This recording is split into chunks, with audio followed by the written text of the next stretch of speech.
The evening held a strange stillness, the kind that feels heavier with age. Pine trees lined the narrow suburban road like old sentinels, their leaves glowing softly beneath the amber wash of the streetlights. A black SUV moved slowly, almost respectfully, through the silence. Inside sat General Jameson Reed, recently retired after 36 years of service in the United States Army. He didn't look like a man searching for attention. He looked like a man who had carried weight, real weight, and never asked the world to notice. Jameson was born into a world that didn't expect him to succeed. A black boy in Mississippi during the late 60s, he was raised on both warning and hope. His father, a war veteran turned factory worker, believed in two things, God and grit. He worked the night shift, and when he got home bleary-eyed and bone-tired, he would sit Jameson down and talk about legacy. Son, the world won't hand you anything.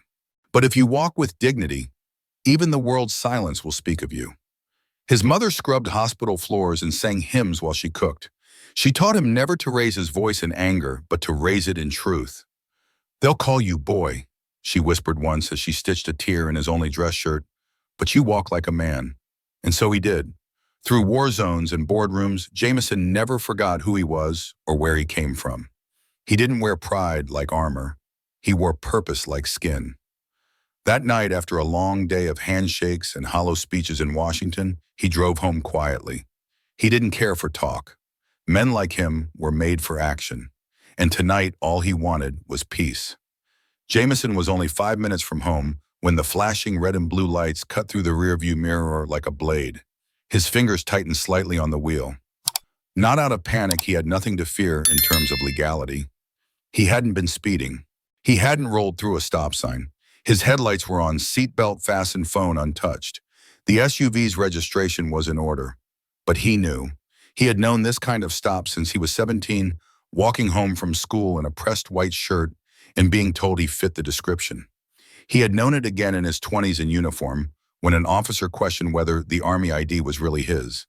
And even now, after 3 decades of national service, after rising through ranks most men only dream of, he still knew. Some things don't change.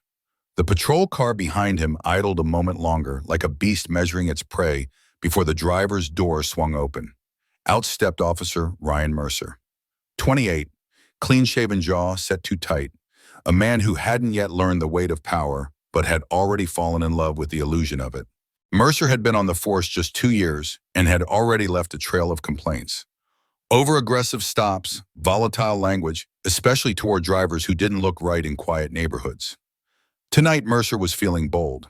As he approached Jameson's vehicle, his right hand hovered near his holster, not because he feared danger, but because he liked the feeling of being feared.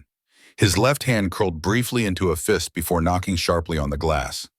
The knock was not a request, it was a performance. Jameson rolled down the window slowly, eyes level, shoulders relaxed. He already knew how this would go, and still part of him hoped foolishly quietly that maybe tonight would be different. Mercer stood tall, chest-puffed, posture exaggerated like a boy pretending to be a man. His right hand hovered just inches from his weapon, his fingers twitching, not from threat, but from anticipation. Jameson lowered the window with a slow, practiced motion. His face remained calm, unreadable. "Good evening, officer," he said, voice low and respectful. "May I ask what I'm being stopped for?" Mercer didn't answer the question. He never intended to. License and registration, he barked, already bristling with suspicion. Jameson handed both over without hesitation, the motion smooth from habit. The officer snatched the documents as though they might bite him.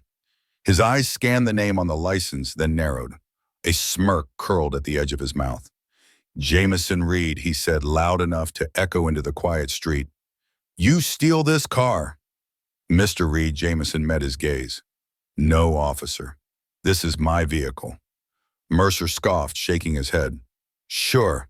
And I'm the Secretary of State." His tone dripped with sarcasm, but beneath it was something darker, disdain. He leaned in closer, clearly challenging Jameson's every word, every breath. "I'm General Jameson Reed," Jameson replied calmly. "United States Army, retired." The silence that followed wasn't disbelief, it was rejection. Mercer laughed short and sharp. "You a general?" he said as if the very idea offended him. "What are you doing in this part of town?" General Jameson gave a slight shrug. "Driving home." That answer, simple, truthful, only seemed to irritate Mercer further. He took a deliberate step back, hand now fully resting on his holster. "Step out of the vehicle," he ordered. Jameson's fingers tightened around the steering wheel. Just for a second. Then he exhaled slowly, a breath weighted with disappointment, not fear. The war wasn't in Afghanistan tonight.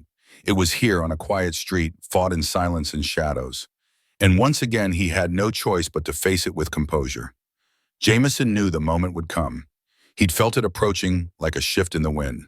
"Step out of the vehicle," Mercer repeated, his voice sharp, laced with the kind of authority borrowed, not earned. Jameson didn't argue. There was no safety in protest. He unbuckled his seatbelt, opened the door, and stepped out slowly. Every movement was deliberate. He wasn't stalling, he was preserving dignity. The streetlight cast long shadows across the pavement. Its golden hue fell over Jameson's face, highlighting the silver at his temples and the quiet resolve in his jaw. He looked neither afraid nor angry. He simply looked tired in the way that only men who have served their country far too long without rest can be. "Turn around." "Hands on the hood," Mercer ordered. Jameson obeyed, placing his palms flat on the cool metal. The hood of the SUV, his SUV paid for with years of service, sacrifice, and silence, suddenly felt foreign under his fingertips. He stood still as Mercer began the search, rough hands patting down his sides, then slamming against his back harder than necessary. "Spread your legs," Mercer barked. Jameson complied. There had been a time when his voice had commanded fleets, when presidents paused to hear his counsel. He had coordinated rescue missions under fire, negotiated ceasefires on foreign soil, led troops through deserts, jungles, and snow. Yet now on this quiet American street, he was just another body to be handled. The cold bite of steel wrapped around his wrists with an abrupt finality. Handcuffs. The click echoed louder in his soul than in his ears. Jameson's breath remained steady, but deep inside of the wound opened not of fear but of insult. This wasn't just about race or suspicion or power. This was about forgetting who people are when their uniforms come off, and what it costs to serve a country that sometimes forgets to honor its own. The police precinct buzzed with its usual tired rhythm. Fluorescent lights flickered overhead, casting a pale hue on the cracked tile floor. A stale pot of coffee sat untouched on the counter, its bitterness seeping into the air. Somewhere in the back, an officer shuffled paperwork while a detainee coughed behind a holding cell door. No one paid attention when Officer Mercer strutted in. He walked like a man returning from the hunt, back straight, chin high, his prisoner trailing behind him in silence. He tossed a glance at the booking desk and spoke louder than necessary. "Got another one?" he said, smug. "Claims he's a general." No one laughed. In fact, the moment the name Jameson Reed was spoken, the room stilled. The sound stopped not from shock, but recognition.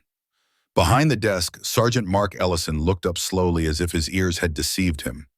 When his eyes met Jameson's face, he stood abruptly, heart pounding. That's not who I think it is it?" he asked, barely above a whisper. Jameson didn't speak. He didn't need to. One quiet nod answered everything. Ellison's expression changed professional detachment, slipping into disbelief, then dread. Mercer frowned, confused. What the hell is going on? Ellison ignored him. He stepped out from behind the desk, now fully alert, posture tightening with urgency. He stared at the handcuffs locked around Jameson's wrists. His lips parted, but words failed. "You cuffed General Jameson," Reed Ellison finally said, voice laced with incredulity and restrained fury. Mercer blinked, still not grasping the gravity. Who the hell is General Reed? The silence that followed wasn't quiet, it thundered. Ellison didn't bother answering. He turned toward the secure line on the wall, hands suddenly trembling. There are names in this country that demand reverence, and Jameson Reed was one of them. Sergeant Ellison reached for the secure line with a speed that made papers flutter across the desk. His fingers hovered for only a second before punching in the direct number to Pentagon Command, a line reserved for situations of the highest priority. The kind you never wanted to use. The phone rang once, then twice. On the third ring, a voice answered, crisp, low, unmistakably military. "This is Brigadier General Charles Dean." Ellison's throat tightened. "Sir, this is Sergeant Mark Ellison with Montgomery County PD. We have General Jameson Reed in custody. He was detained during a traffic..." "You what?" The voice snapped sharp as shattered glass. Ellison flinched. "He's here, sir. One of our patrol officers brought him in. You have 30 seconds." General Dean growled, each syllable laced with controlled fury. "Uncuff him and let him walk, or this becomes a national scandal by sunrise." Click. The line went dead. Ellison lowered the receiver with a shaky hand, his knuckles pale. He turned and bellowed across the room, voice cracking from urgency. "Mercer, uncuff him." Now Mercer froze, his face drained of color. "What? But he didn't look like..." "Finish that sentence," Ellison barked, stepping forward, "and I swear I'll have your badge in my hand before midnight." The room fell silent, the kind of silence that makes your heartbeat feel too loud. Officers who had ignored Jameson moments before now averted their eyes, their expressions a mix of guilt and disbelief. And in the middle of it all stood Jameson Reed, still handcuffed, still silent, still tall. He hadn't raised his voice, hadn't begged, hadn't reminded them who he was, because men like Jameson didn't need to shout to be heard. Respect like power is often quietest in the hands of those who earned it. The handcuffs clicked open, and Jameson slowly drew his wrists forward, as if peeling away not just steel, but the weight of yet another insult borne with grace. The skin was red, irritated, but the pain was irrelevant. He rolled each wrist with quiet precision, not to shake off discomfort, but to reclaim control. Control over himself, control over the moment. He took one step, then another, until he stood directly in front of Officer Mercer, close enough for the younger man to see the calm fire in his eyes. Jameson didn't glare. He didn't raise his voice. He simply looked at him with the dignity of a man who had faced down war and lived long enough to see the war within his own homeland. "You asked me earlier," Jameson said, his voice like gravel softened by time. "Who was going to stop you?" He paused. "Now you know. No anger, no satisfaction, just truth." And in that truth, something inside Mercer shifted, not enough to save him, but enough to let the weight of his mistake begin its descent. Then, like a tightly cued drumbeat, the doors of the precinct burst open. A black SUV skidded to a hard stop outside, and within seconds the room was flooded with motion. Federal agents in tailored suits, earpieces gleaming under the flickering fluorescent lights. Their pace was clipped, their expressions unreadable. "Officer Ryan Mercer," one of them announced, voice cutting through the air like ice. "You are under arrest for the unlawful detention of a high-ranking military officer." Mercer's face collapsed into disbelief.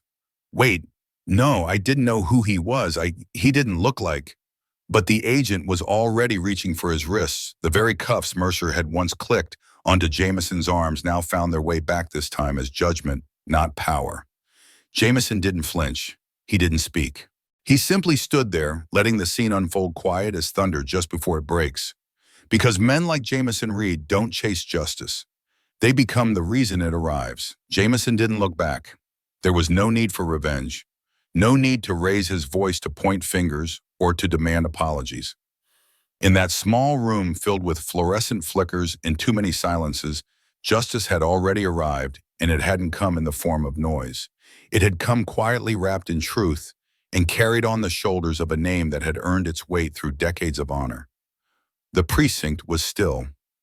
Sergeant Ellison bowed his head, not out of protocol, but shame. Around him, officers avoided Jameson's gaze, not because they didn't recognize him now, but because they finally did. Every one of them had sworn an oath to protect, to serve, to respect. And tonight they had broken that oath not by what they did, but by what they allowed. Mercer stood paralyzed. The arrogance had drained from his face, replaced by something brittle. The man who once barked orders now stared at his own hands in cuffs, still trying to grasp how quickly the world could turn when the illusion of power shattered. Jameson walked past them all, shoulder square, head high. His steps didn't need an audience. He wasn't trying to make a point. He was the point.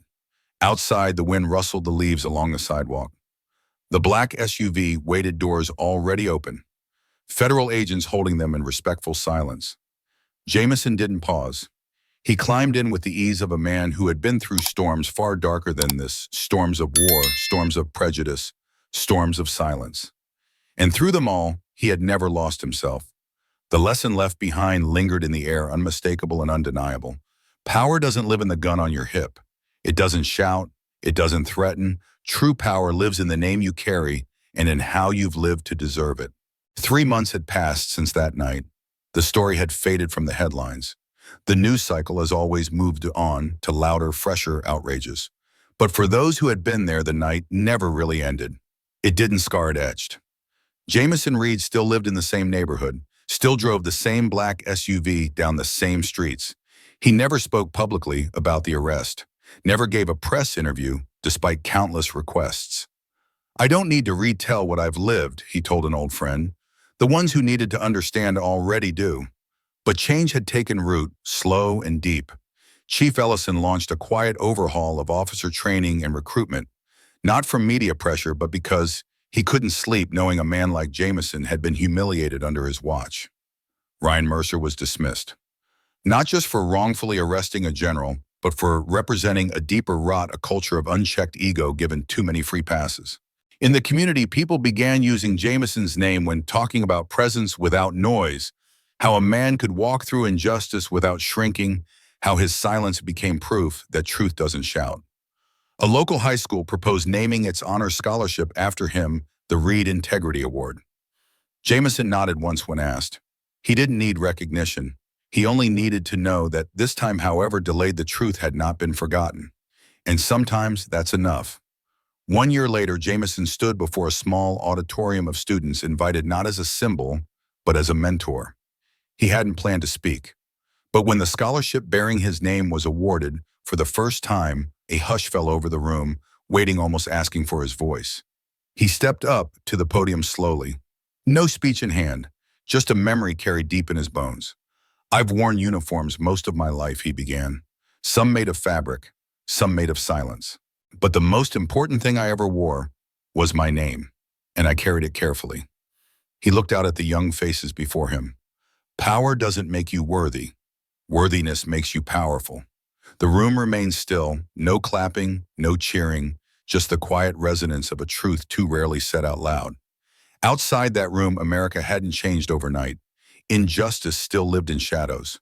But within these walls, something had shifted. Jameson didn't need monuments or medals. He had become something rare, a living example. And sometimes that's how revolutions begin, not with noise, but with men who don't flinch when the world forgets who they are. This story leaves us with a question that's bigger than the man at its center. It asks, what kind of society do we want to be, not just now, but 20 years from now, say in 2045? Will stories like this still happen? Will people still be judged for their skin before their actions? Will quiet dignity still need to defend itself against loud suspicion? The truth is we don't know. But what we do know is this change doesn't happen because time passes. It happens because people choose to act differently. This story reminds us that prejudice doesn't always look like hate. It often looks like assumption, like silence, like fear hiding behind a uniform. And until we confront that subtle layer, the surface won't change. So here's the real question. Do you believe racism will end by 2045? And if not, what do you think we as a society need to do? What would you do today, this week, this year, to help make sure that the next generation doesn't inherit the same fears and assumptions? Maybe it's speaking up when someone's treated unfairly. Maybe it's listening more than defending. Maybe it's teaching your children the full truth, not just the polished version. As for me, I don't believe racism will disappear by 2045 unless we fight it in the small daily moments, especially the ones no one sees. Because if we wait for change to come from the top, we'll keep waiting. But if it begins with each of us, it just might come sooner than we think. Disclaimer. This story is entirely fictional. All characters and events are creations of the author and are not intended to reference or criticize any real person. It is designed to raise awareness of responsibility, justice, and the importance of treating one another with respect and dignity. We firmly oppose all forms of violence, prejudice, and injustice. Please consider this before viewing.